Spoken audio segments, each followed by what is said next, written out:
చాలా విచిత్రంగా విడ్డూరంగా ఉంది. రైట్. సుజాత గారు మీరేమంటారు? ఎలాంటి డిస్కషన్స్ జరిగి ఉంటాయి? ఏపీకి మరిన్ని వరాలు రాబోతాయి అంటారా? మీ కామెంట్ ఏంటి? సార్, ముందుగా మీకు అలాగే ప్రైమ్ లైన్ వీక్షకులకి ప్యానెల్లో ఉన్న తోటి ప్రతినిధులకి అందరికీ నమస్తే అండి. ఆ, ఖచ్చితంగా రాష్ట్రంలో పెట్టుబడులు వస్తాయని మేము అందరం ఆశిస్తున్నామండి. ఎందుకంటే గతంలో పోలిస్తే, సార్ నా వాయిస్ నాకే వినిపిస్తుంది. రైట్. ఆ బ్లూటూత్ తీసేసి మాట్లాడు. ఇప్పుడు క్లియర్ గా ఉందండి. ఎస్ క్లియర్గా ఉంది, మాట్లాడండి. సో ఇప్పుడు కూటమి ప్రభుత్వం ఏర్పడిన తర్వాత రాష్ట్రంలో స్థిరమైన ప్రభుత్వం ఉంది. అలాగే ఇక్కడ వచ్చిన సంస్థల ప్రతినిధుల్ని బెదిరించడం గాని, గతంలో జరిగినట్టు ఇక్కడ బెదిరింపులు గాని ఏ విధమైన అవాంఛనీయ సంఘటనలు జరగవు.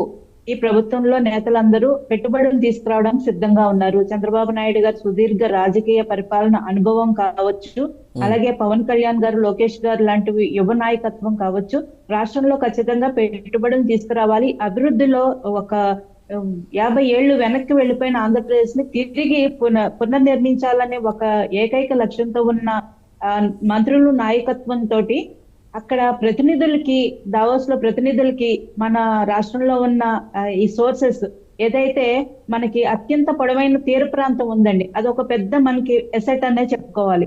సో మనకి ఎక్స్పోర్ట్స్ బిజినెస్ కానీ, లాజిస్టిక్స్ కానీ, అలాగే మన ఇన్ఫ్రా సప్లై చైన్స్ కానీ, ఈ రకంగా రాష్ట్రంలో నుంచి పెట్టుబడులు పెడితే కనుక విదేశీ పెట్టుబడులు ఖచ్చితంగా వాళ్ళకి మంచి అవకాశాలు ఉన్నాయి. ఇక్కడ స్కిల్ ఉన్న యువత కూడా ఉన్నారు. ఇక్కడ నుంచి ఎంతో మంది విదేశాలకు వెళ్ళి స్కిల్ ఉన్న యువత అయితే పనిచేయడం జరుగుతుంది. సో రాష్ట్రంలో ఇంతకు ముందు పక్క తెలంగాణ రాష్ట్రంలో ఏదైతే ఐటీని ఏ విధంగా చంద్రబాబు నాయుడు గారి నాయకత్వంలో అప్పుడు అభివృద్ధి చేశారో, ఇప్పుడు ఏపీలో కూడా అదే విధంగా అభివృద్ధి జరగబోతుంది. మీరు ఖచ్చితంగా రావచ్చు. ఇక్కడ మీకు కావలసిన రాయితీలు ఏవైతే ఉన్నాయో అవన్నీ ప్రభుత్వం కల్పిస్తుంది. ప్రభుత్వం తరపు నుంచి పూర్తి సహకారం ఉంటుంది అనే ఒక బలమైన మన యొక్క ప్రజెంటేషన్ అక్కడ ఇవ్వడం జరిగింది సార్. 30 లక్షల కోట్ల రూపాయలు పెట్టుబడులు ఉద్దేశంగా పెట్టుకుని, అంటే ఒక టార్గెట్ గా పెట్టుకుని అక్కడ కంపెనీ ప్రతినిధులతోటి చంద్రబాబు నాయుడు గారు కానీ, లోకేష్ గారు కానీ, మిగిలిన మంత్రులు ఎవరైతే వెళ్ళారో వాళ్ళందరూ వాళ్ళకు ఒక భరోసా కల్పించడం అక్కడ చెప్పడం జరిగింది సార్. రాబోయే రోజుల్లో అంటే 2030 కల్లా గ్రీన్ హైడ్రోజన్ ఉత్పత్తిలో దేశం భారీగా పెట్టుబడులు పెట్టబోతుంది. ఈ విషయంలో వైజాగ్ లోని ఎన్టీపీసీలో మనకి 1,08,000 కోట్లతోటి అక్కడ ఒక ఎన్టీపీసీ అక్కడ గ్రీన్ హైడ్రోజన్ హబ్ ను కూడా ఏర్పాటు చేయబోతుంది. రెన్యూవబుల్ ఎనర్జీ సోర్సెస్ లో రాబోయే భవిష్యత్ అంతా దాని మీదే ఉంది. అలాగే ఇన్ఫ్రా రంగంలో కూడా ఖచ్చితంగా ఆంధ్రప్రదేశ్ లో మంచి అవకాశాలు ఉన్నాయి అని అక్కడ ప్రతినిధులకి అందరికీ కలిసి చంద్రబాబు నాయుడు గారు వీళ్ళందరూ ప్రెజెంటేషన్ ఇవ్వడం జరిగింది. కాగ్నిజెంట్ లో కూడా ఖచ్చితంగా మన రాష్ట్రానికి పెట్టుబడులు సుజాత గారు, మేము అధికారంలో ఉన్నప్పుడు 1,26,000 కోట్ల పెట్టుబడులు కూడా మేము తీసుకుని వచ్చాము. మరి ఈ కూటమి ప్రభుత్వం ఎంత మేర పెట్టుబడులు తీసుకొచ్చారు? ఇవన్నీ కేవలం దారి ఖర్చులు దండగా, ఒట్టి మాటలు అంటూ కూడా వాళ్ళు కొట్టిపాడేస్తున్నారు. గత కొన్ని రోజుల్లో కూడా పేపర్లో అవి మనం చూస్తూ వస్తున్నాం. దానిపై మీ కామెంట్ ఏంటి? అంటే గతంలో మనం ఎగ్జాంపుల్గా తీసుకున్న విశాఖలో కూడా కొన్ని సదస్సులు నిర్వహించారు, చాలామంది ఇన్వెస్టర్ని తీసుకొస్తూ కూడా ప్రజల ముందు పెట్టారు. అవన్నీ కూడా ఏమైపోయినట్టు? సార్ ఖచ్చితంగా మీరు నాకు కొంచెం టైం ఇస్తే వాటిని ఖచ్చితంగా చెప్తానండి. వాళ్ళకు కూడా క్లారిటీ రావాలి. ఎందుకంటే ఊరికే ఒక అభియోగం వేసేసి మేము చేతులు దులిపేసుకుందాం, గుడ్డ కాల్చి మొహాన్ పడేద్దాం అంటే కుదరదండి. గతంలో దావోస్ వెళ్ళడానికి చలి వేస్తుంది అని చెప్పి కట్టుకథలు చెప్పిన మన గుడివాడ అమర్నాథ్ గారి గురించి మాట్లాడుకోవడం కూడా టైం వేస్ట్ అండి. ఇక్కడున్న ప్రతినిధులందరూ కూడా టైం వేస్ట్. ఆయన గురించి మాట్లాడుకోవాల్సిన అవసరం లేదు. మన జగన్మోహన్ రెడ్డి గారి సంగతి చెప్తే కనుక స్పెషల్ ఫ్లైట్ లో దావోస్ వెళ్ళడానికి, అమరావతి నుంచి దావోస్ వెళ్ళడానికి వయా లండన్ వెళ్ళారు.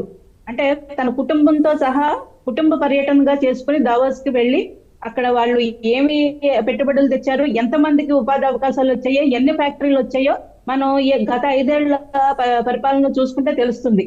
ఆల్రెడీ ఉన్న కియా ప్రతినిధుల్ని గోరంట్ల ఎంపీ గారు బెదిరించి వాళ్ళు పంపించిన సంగతి అందరికీ తెలిసిందే. అమర్ రాజా బ్యాటరీస్ స్వయంగా సజ్జల రామకృష్ణారెడ్డి గారు చెప్పారు, వారు వెళ్ళిపోవడం ఏంటి, మేమే పంపించేసామని. ఇంకా దానికంటే పెద్దగా ఏం కావాలండి మనకి. అలాగే జగన్మోహన్ రెడ్డి గారి సొంత కంపెనీ భారతీయ సిమెంట్స్ నిలబెట్టడం కోసం పక్కనున్న వేరే సిమెంట్ పరిశ్రమల ప్రతినిధుల్ని బెదిరించి పొల్యూషన్ పేరుతోటి వాళ్ళ మీద వేల కోట్ల రూపాయల పెనాల్టీలు వేసి బెదిరించి భయపెట్టి ఎన్ని కంపెనీలను పంపించేశారండి. మీకు ఒకటి కాదండి, కాకినాడ పోర్టులో కేవీ రావు గారి నుంచి ఎలా వాటాలు గుంజుకున్నారు, ఎలా లాగేసుకున్నారు.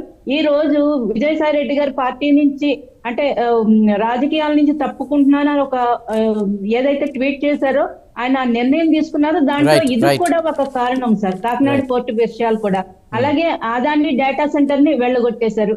మరి ఇవన్నీ పంపించేసిన వీళ్ళు వైజాగ్ లోనే అంటే అప్పుడు ఒక మాట అన్నారు సార్, వీళ్ళకు మీరు అందరు గుర్తుందో లేదో, దావోస్ కి మేము వెళ్ళడం ఏంటి, ఇన్వెస్టర్స్ నే వైజాగ్ తీసుకొస్తాం, వైజాగ్ తీసుకుని వచ్చి మేము ఎంఓఏలు చేసుకుంటామని. ఒక్క నిమిషం టైం ఇవ్వండి సార్, మీకు ఆ రోజు వీళ్ళు చేసిన విషయాలన్నీ నేను క్లియర్ గా ఒక్కొక్కటి మళ్ళీ మీ దగ్గరకు వస్తాను సుజాత గారు. రైట్, మనకి మిగతా గెస్ట్లు కూడా ఉన్నారు.